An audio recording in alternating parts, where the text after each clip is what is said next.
Tanpa Roh Kudus kami tidak bisa apa-apa. Untuk itu kami minta, jangan tinggalkan kami ya Roh Kudus.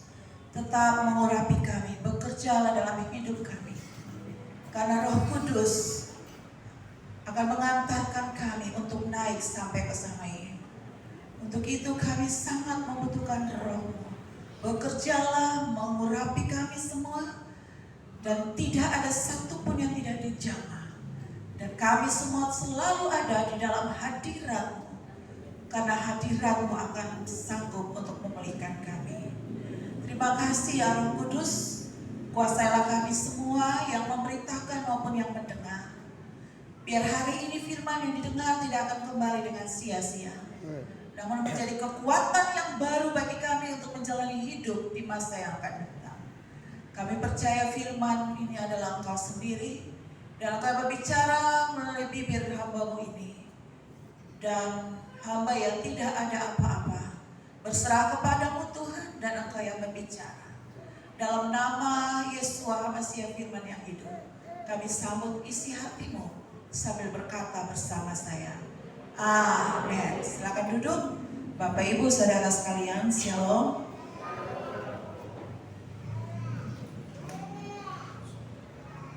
Mau kembali lagi, menggairahkan kami kembali, mengetahui semua kami bahwa kita bukan kehilat yang biasa-biasa.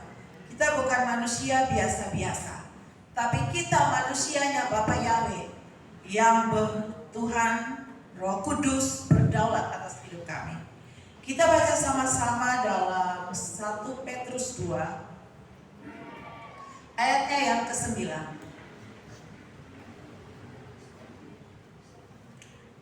Demikianlah firman Bapa Yahweh, tetapi kamulah bangsa yang terpilih, imamat yang rajani, bangsa yang kudus, umat kepunyaan Elohim sendiri, supaya kamu memberitakan perbuatan-perbuatan yang besar dari Dia yang telah memanggil kamu keluar dari kegelapan kepada terangnya yang ajaib.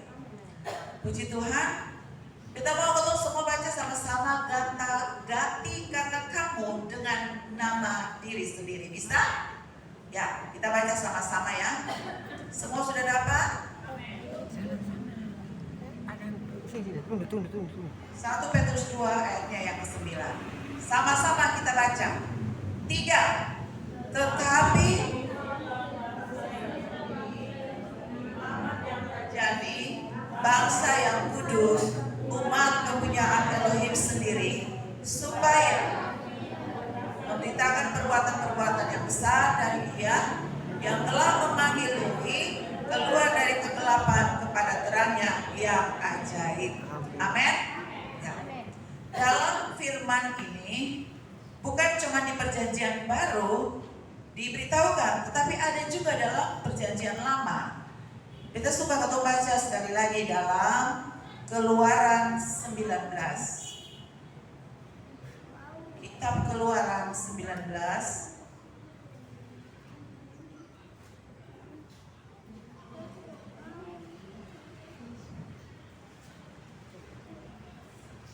sudah dapat ayatnya yang ke-5 dan ayatnya yang ke-6.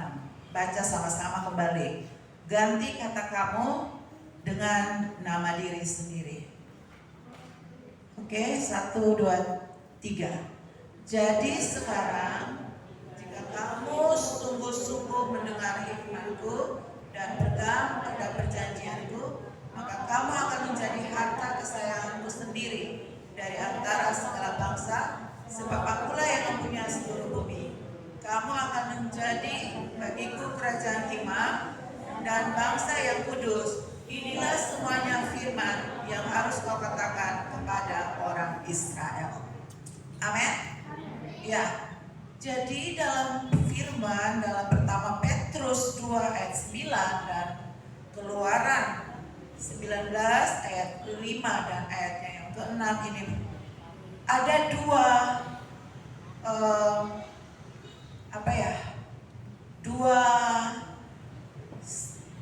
status atau dua tanggung jawab, dua fungsi, dua tugas Dua kepercayaan yang Bapak Yahweh berikan bukan cuma untuk bangsa Israel. Awalnya ini untuk bangsa Israel, namun kita pada saat dipanggil dan menyembah kepada Tuhannya bangsa Israel, maka firman ini pun berlaku bagi saudara dan saya. Seperti sering kita katakan, kita adalah Israel rohani. Tetapi kalau secara DNA orang Maluku, ada darah keturunan DNA dari Yahudi. Sehingga di dalam logo Gereja Protestan Maluku sampai detik ini tidak ada yang tahu siapa yang taruh nama Bapak Yahweh di dalam logo itu. Namun anehnya di seluruh logo Gereja Protestan di seluruh Indonesia hanya Maluku saja yang ada nama Bapak Yahweh. Pertanda orang Maluku punya nenek moyang pasti yang tulis nama Bapak Yahweh pada logo Gereja Protestan Maluku. Nah saudara, kita harus bangga bahwa logo Gereja Protestan Maluku sudah menulis dengan lengkap nama Tuhan yang harus kita sembah, Yahweh, Yoti Pauni. Nah saudara, untuk itulah kalau secara ras DNA ada sedikit gennya Israel, maka firman ini benar-benar berlaku bagi orang Maluku. Katakan, nah ada dua tanggung jawab, ada dua otoritas, ada dua kuasa, ada dua kepercayaan yang Tuhan berikan bagi semua orang yang menyembah kepada Bapak Yahweh. Yang pertama adalah imamat. Kata dasarnya imam. Imamat, dari iman menjadi imamat itu berbicara tentang fungsi keimaman yang dipimpin, dituntun oleh Roh Bapak Yahweh yang namanya imamat. Ada banyak imam, tetapi yang Tuhan bicara untuk ketol Kehilat Philadelphia Ambon, kamu adalah imamat.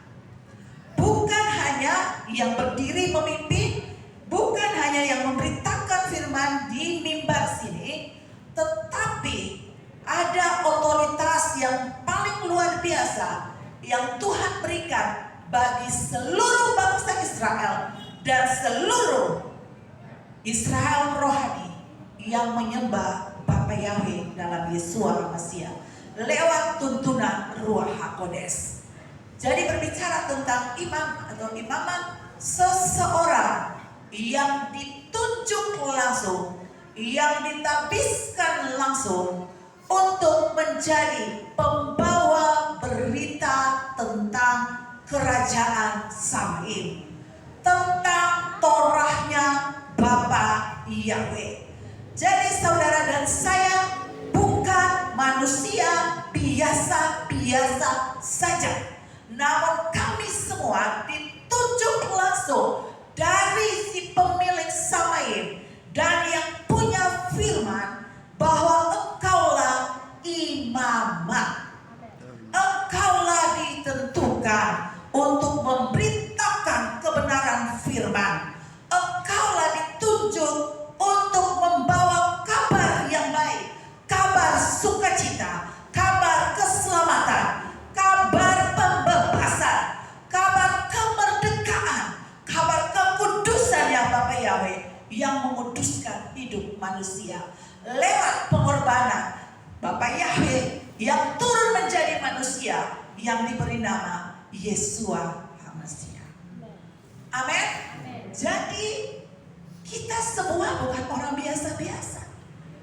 Berarti seorang imam, waktu dia berkata di bumi ini, Bapa Yahweh membuat semuanya jadi di Samim dan berlaku di bumi bagi saudara dan saya. Berarti perkataan kita mengandung kuasa. Amin. Untuk itu Bapak W biasa bilang komitmen Kehilat Philadelphia, kita memerintah dunia ini. Sehingga ada yang yang bilang amin? Kita memerintah dunia ini. Sebagai seorang imam, perkataan yang keluar itu perkataan yang dari atas. Sehingga tiada satu perkataan yang gagal. Pasti digenapi, pasti terjadi, pasti ya dan amin. Itu yang Tuhan mau kita semua sadar. Kita berkumpul setiap saat di sini, buang-buang ongkos dari tempat tinggal kami, berdandan dengan pakaian yang mahal. Sadarlah bahwa saudara berkumpul di sini bukan sebagai orang yang biasa-biasa, tetapi kita adalah imamat. Amin. Lebih tinggi lagi, ada imam yang Tuhan tentukan. Ada gembala yang di tengah kita, ada Bapak Wilhelm R.H. Delusa. Dia akan mengajarkan kita semua untuk menjadi imamat yang luar biasa. Amin. Untuk itu ada sedikit perbedaan. Musa dengan tua-tua yang dipercayakan untuk membantu Musa, ada batasannya. Ada garis jarak yang jauh, berapa meter saya sudah lupa. Tetapi dari imam yang tertinggi, Musa dengan pelayan-pelayan yang lain, ada jaraknya. Sehingga bangsa Israel mau ketemu dengan Musa melalui semua 70 tua-tua yang ditentukan untuk membantu Musa. Untuk itu bukan berarti kita mentuankan Bapak Gembala di tempat ini, tapi itu yang Tuhan sudah tentukan. Bahwa saudara dan saya, sehebat apapun kita, ada yang mengajar saudara. Kita harus tahu posisi itu sehingga kita tidak melanggar apa yang Bapak Yahweh sudah tentukan. Jadi untuk menjadi seorang imam, Tuhan butuh ketekunan kita. Selalu ada di hadiratnya Bapak Yahweh. Bukan sekedar menyandang gelar imam, lalu kita cuma menjadi orang yang tidak setia, tidak taat, tidak tunduk, tidak juga menghormati firman, tidak suka ada di hadirat, tidak suka menyembah Tuhan. Tidak. Tuhan menuntut kita lebih dari apa yang kita biasa-biasa. Untuk menjadi yang luar biasa, kuncinya harus selalu ada dalam hadiratnya. Amin. Beta biasa dengar dari Bapak Wem, ada kemudahan.